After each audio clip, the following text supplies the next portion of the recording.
Hello everyone and welcome to my review for Record of Ragnarok Chapter 58.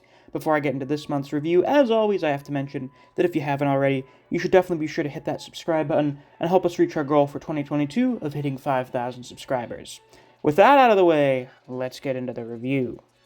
I had a few of you asking me over the last week or so when I planned on doing my leaks discussion for this month's chapter, and I think I informed all the people that asked that I didn't plan on doing one this month for two reasons.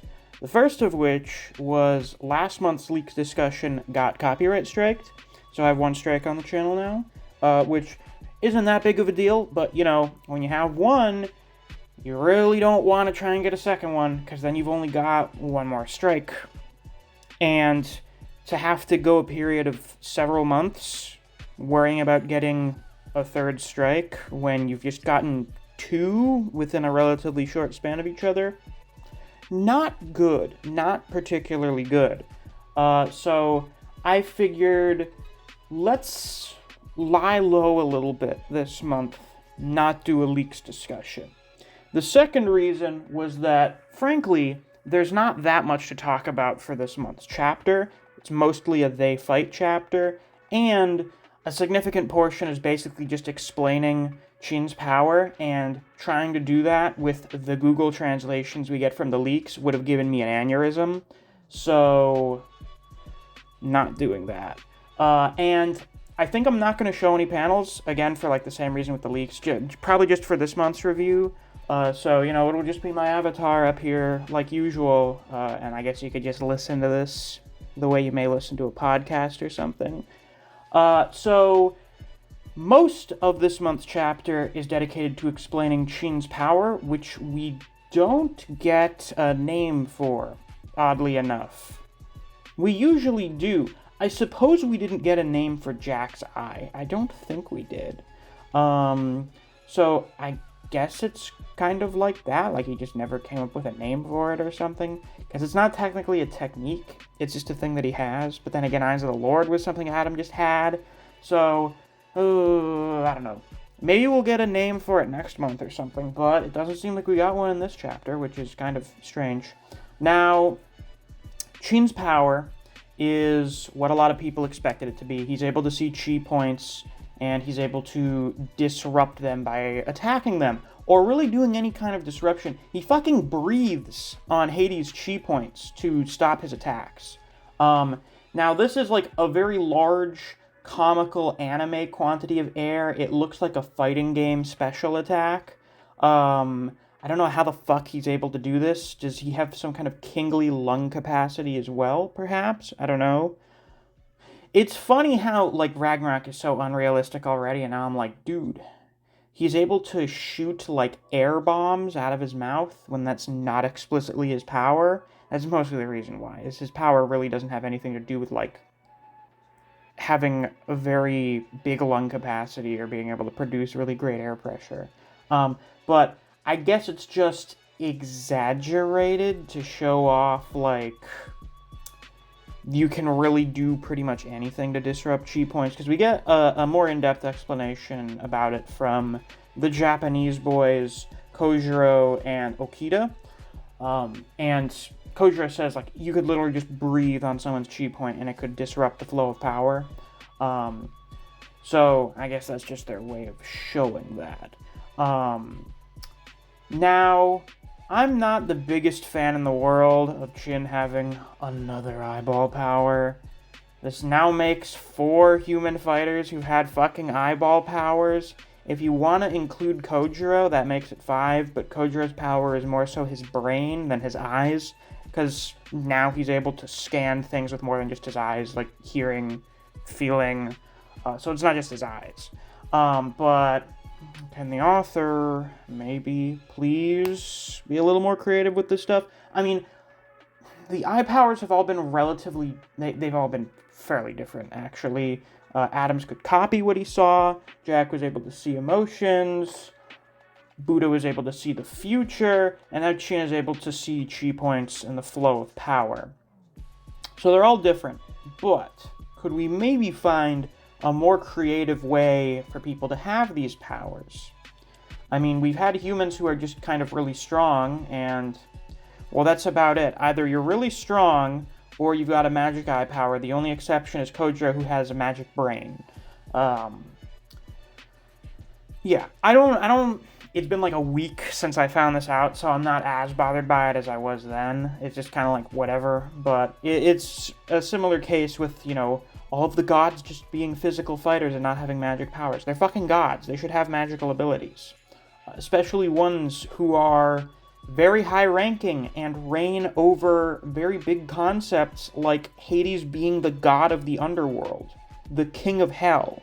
He should do something more than just, like, spear attacks, which is still all he's doing. They look cool, but that's all he's doing. I would like to see a little bit more. I'd like to see a little bit more creativity. Gives us a little bit more room for possibilities with these fights. I don't know. Maybe that's just me. I'm pretty sure it's not. Now then, before I get into the next part of this month's review, I have to give a shout out to my wonderful patrons. Special thanks to Archbear CJ2K, Neo, Dijon Redden, Honey Mustard, K-God, Chris Redfield, Rat, Ryzen4K, Artist, Wave of Manga, Chuck's Feed and Seed, Jakester Easy, and Play Free Labs. Thank you all very much for supporting me on Patreon. I greatly appreciate it. And if you too want to get a shout out at some point during videos, or access to reviews for One Piece and The Boxer, you can always become a patron as well. There's a link to my Patreon down in the description. Now then, let's get back to this month's regularly scheduled review. So there is a catch to Chin's power. We don't get an in-depth explanation about it, but Brun says that for humans to obtain great power, such as the one Chin has, they have to pay a price for it. And that's what it means to be human. So it seems like when Chin uses his eyes to attack someone's chi point, he himself gets attacked as well. Or, well, I don't think he attacked Hades' chi point. He saw his chi point, interrupted it, and then landed an attack on him, and then that attack has appeared on Chin's body in return as well. So, it's not the attacking of the chi point, it's using his eyes to find the chi point results in him sharing the damage that he deals to his opponent. Which I think does more than just balance out the power. It makes the power almost seem kind of not worth it, if I'm being really real here. Or at the very least, you can use your power to stop someone from attacking you, but you can't use it to attack someone in turn. Otherwise, you're going to be taking a lot of damage. This seems like the type of ability where really you should only use this when you're fighting against someone who cannot take anywhere near as much punishment as you can. You need to be way more durable than your opponent. Unless this just ignores durability and it's like a percentile thing. Like, however much your attack affects your opponent, it affects you the same amount. It's not just a damage thing. I don't know. I assume this will be explained a little bit more in next month's chapter. But I would start selling Chin stocks right now, because fighters whose powers, like base powers, damage themselves, do not have a great track record, if we're being really real here. Adam, Eyes of the Lord, using it too much would fuck up his nervous system, ended up making him blind. Adam died. Herculean Exodus eats away your life force. Heracles died. Raiden's muscles, using them too much, destroyed his own body. He died. Now, apparently Chin's power, when used to attack people, damages him as well. Where do you think that's going? Now, of course, I already expected Chin to lose. I've already been betting everything on Hades coin, so I'm not too worried here. But, you know, for those of you who are expecting him to win, this is not a great sign for you. Not fucking great at all.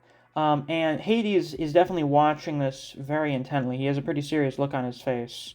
Not looking like anger or anything, he's just looking kind of serious. So I imagine next month's chapter, we're probably going to see Hades start taking control of the fight again. You know, because that's just usually how it goes. Or, potentially, I don't know, we could either get more information about Chin, because this is a chapter that ends off with Chin looking very smug and happy. It's him smiling through the pain. We could get that, but that usually doesn't fit in with the formula of how the fights work. So I figure we'll probably get Hades' backstory sometime soon. If Hades is going to have a power-up, which he's probably going to, because what he's doing right now isn't working that well against Shin because of Shin's power. Hades is probably going to have a power-up. He's going to go into a new form or something, start revealing more of his power, hopefully start using some kind of magical abilities, and usually you have some kind of backstory that precedes that. So we could actually get a Hades backstory next chapter. I could definitely see it happening, especially since we had this one intermission between Shin's backstory, although once again, I'm not so sure that's going to be the only chapter we get on Shin. We'll probably get a second one, just to get more of a view at like his childhood and stuff. Learning more about him as like a person, rather than just kind of learning about his martial arts style and shit. So, this month's chapter, overall, it's alright.